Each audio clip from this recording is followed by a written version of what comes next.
Sudah pernah? Sudah masih ingat kan? Pengertian. Kemudian bentuk-bentuk mobilitas sosial. Kemudian faktor pendorong dan faktor penghambat. Kemudian dampak positif dan dampak negatif. Nah, hari ini kita akan belajar tentang pluralitas masyarakat di Indonesia. Kalau kamu belum pernah mendengar kata pluralitas, tapi multikultural sudah pernah mendengar. Apa sih multikultural itu? Apa? Ada yang tahu? Kultural, multikultural. Ada dua kata ini sebenarnya. Multikultural. Nah, kalau multi itu artinya banyak. Kalau kultural, budaya, berarti artinya kebudayaan yang banyak. Tapi nanti kita akan membahas lebih dalam apa sih yang dimaksud dengan pluralitas, ataupun kalau kamu menyebutnya multikultural. Saya akan menyampaikan yang pertama, tujuan pembelajaran. Jadi seperti biasa, setelah kamu selesai dalam proses pembelajaran ini, kamu diharapkan bisa yang pertama menelaah pengertian pluralitas masyarakat Indonesia dengan tepat. Kemudian yang kedua, mengidentifikasi perbedaan agama masyarakat Indonesia dengan baik dan benar. Yang kedua, mengidentifikasi perbedaan suku dan budaya masyarakat Indonesia. Yang ketiga, mengidentifikasi perbedaan pekerjaan masyarakat Indonesia dengan baik dan benar. Yang ketiga, menganalisis peran dan fungsi keragaman budaya masyarakat Indonesia dengan tepat. Dan yang terakhir ini adalah tujuan pembelajaran untuk keterampilan. Kamu nanti mampu mempresentasikan hasil diskusi terkait dengan pluralitas masyarakat Indonesia dengan percaya diri. Seperti kalian sekarang kan sudah percaya diri. Teknik penilaian, ada 3 jenis penilaian yang nanti akan bisa digunakan. Yang pertama, observasi. Observasi nanti ketika dalam proses diskusi ataupun mengerjakan tugas kalian, nanti Ustaz akan pilih, akan Ustaz nilai satu-satu. Gitu ya. Jadi nanti penilaiannya berdasarkan pengamatan. Yang kedua, unjuk kerja. Unjuk kerja ini apa? Pak, presentasi. Jadi presentasi kalian itu gimana sih, nanti percaya diri atau enggak? Dan yang terakhir adalah tes evaluasi. Ini jelas. Jadi nanti akan ada tes evaluasi setelah pelajaran.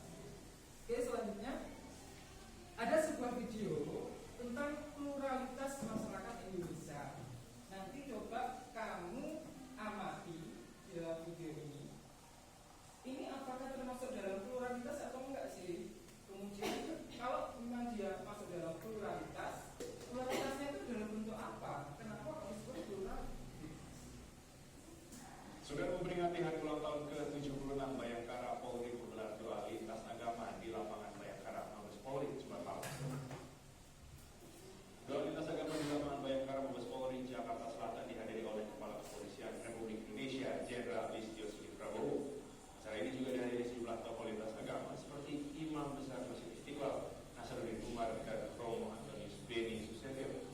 Dan itu selain untuk memperkuat kebinekaan yang berada di negara kita, diharapkan doa lintas agama ini juga dapat melancarkan upaya pemerintah menjalankan tugas-tugasnya. Tentunya doa lintas agama malam ini menjadi sesuatu yang sangat penting karena memang doa ini menjadi salah satu ikhtiar artinya dari apa yang bisa kita lakukan selain upaya-upaya lahiriah yang selama ini mungkin sudah kita laksanakan bersama. Nah, video tadi disebut pluralitas atau tidak? Kenapa? Kenapa kok disebut pluralitas?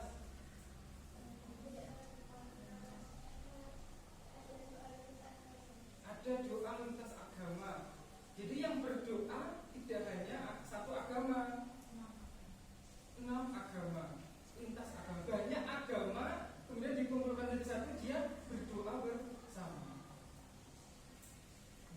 Bisa disebut pluralitas karena ada beberapa agama yang berkumpul kemudian doa bersama aja. Kalau dia cuma satu agama yang berdoa, dia belum disebut pluralitas.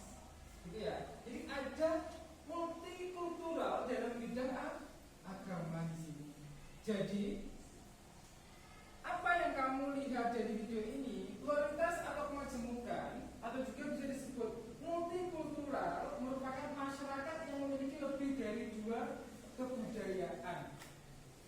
dua agama, dua suku. Lebih dari dua ini ya, budayanya lebih dari dua, sukunya lebih dari dua, agamanya lebih dari dua, kemudian pekerjaannya lebih dari dua. Yang itu nanti akan kita analisis. Perbedaannya itu apa saja sih kok lebih dari dua? Nah ini menurut Van den Berg, ciri pokok dari arti pluralitas yakni satu, adanya sejumlah kelompok sosial dengan karakter budaya berbeda. Jadi ada kelompok yang mempunyai karakter budaya berbeda. Yang kedua, kelompok sosial ini hidup saling berdampingan. Yang ketiga, sejumlah kelompok ini hidup dalam batasan dari satuan politik dan memiliki sistem ekonomi bersama. Jadi mereka itu sudah hidup berdampingan. Kemudian sistem ekonominya dijalani secara bersama-sama. Kita akan membahas 4 jenis pluralitas ini. Yang pertama pluralitas di bidang agama, yang kedua pluralitas di bidang budaya, yang ketiga suku bangsa, dan yang terakhir pekerjaan. Kenapa sih kok agama, budaya, suku bangsa, pekerjaan ini bisa disebut, bisa masuk dalam kategori pluralitas? Kita bagi kelompok dulu. Jadi kelompoknya bukan ini. Kelompoknya bukan ini, baginya secara acak. Silakan ambil.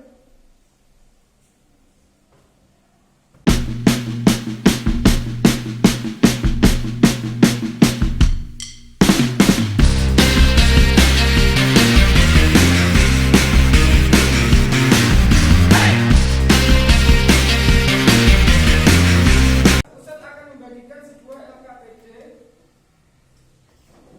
kelompok 2.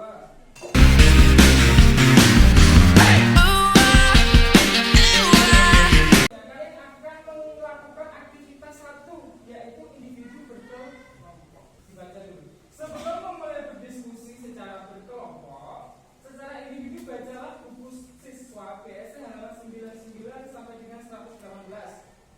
Kalau nggak ada, kalau buku paketnya terbatas, silahkan boleh cari referensi dari LKS sama. Dan buku siswa kalau nggak, ini tidak ada kata terbatas. Berdasarkan bacaan tersebut, kalian bisa mengeluarkan hasil informasi yang diperoleh pada peta konsep di bawah ini. Jadi kalian baca dulu tuh buku BSC itu, dan kamu jawab pertanyaan yang ada di dalam LKPD. Ada pertanyaan dari aktivitas 1? Tidak? Bisa dipahami?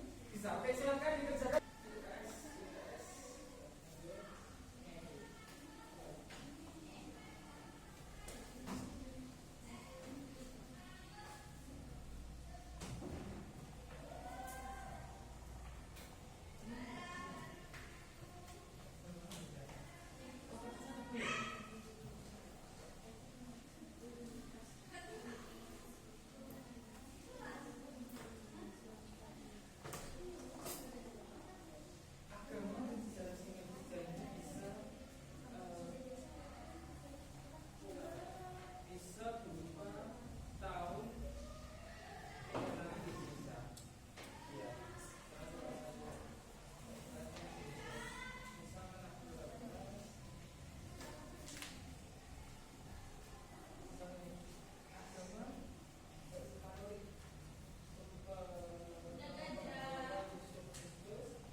Aktivitas 2 silakan dibuka pada halaman selanjutnya.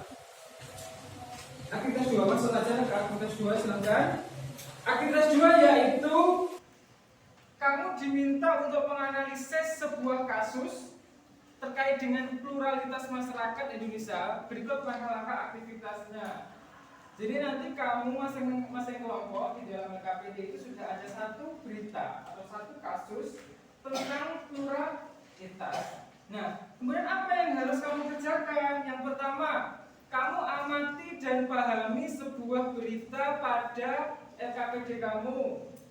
Kemudian yang kedua, setelah memahami bersama dengan kelompokmu, kamu harus menjawab masalah yang berkaitan dengan ini masih masalah sesuai dengan kasus atau beritamu ya. Yang pertama, pluralitas atau perbedaan dalam hal apa yang ada di dalam berita. Kemudian yang kedua, bagaimana individu atau kelompok di dalam berita menyikapi perbedaan. Jelaskan. Kemudian yang ketiga, dampak apa yang ditimbulkan dengan adanya pluralitas. Mengapa pluralitas atau keberagaman di masyarakat justru menjadikan Indonesia lebih kuat? Nyapa sih pluralitas itu sampai sekarang membuat Indonesia lebih kuat. Selanjutnya, kalian diskusikan bersama dengan kelompok untuk memahami pluralitas masyarakat yang berkaitan dengan tadi agama, suku, budaya, pekerjaan, dan peran fungsi perbedaan budaya. Kemudian simpulkan hasil diskusi kelompok kalian, tuangkan dalam bentuk mind mapping. Mind mappingnya ada di bagiannya, coba silakan dibalik. Ada pertanyaan? Tidak, oke.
Oke, sudah ya. Kita masuk ke step berikutnya. Kesimpulan dari pelajaran kita hari ini yaitu Indonesia mempunyai berbagai macam pluralitas, yakni yang pertama agama, budaya, kebudayaan, suku bangsa. Dari perbedaan itulah kita harus saling menghormati dan menghargai. Kemudian dengan adanya pluralitas Indonesia menjadi lebih kaya akan budaya dan suku bangsa. Kemudian besok pada pertemuan berikutnya kita akan melakukan presentasi. Pastikan hasil dari mind mapping kalian itu sudah selesai. Iya. Nanti kita akan uji lagi buat presentasi di depan kelas. Siapa yang kelompok mana yang presentasi lebih dulu? Tunjuk satu sebagai moderator dan lainnya sebagai pemateri. Bisa dipahami nggak? Jadi disiapkan tuh pemateri, dipastikan harus memang menguasai materi yang mau disampaikan. Ada pertanyaan dari sini? Tidak cukup? Kalau tidak, kita akhiri dengan bacaan takbir bersama-sama.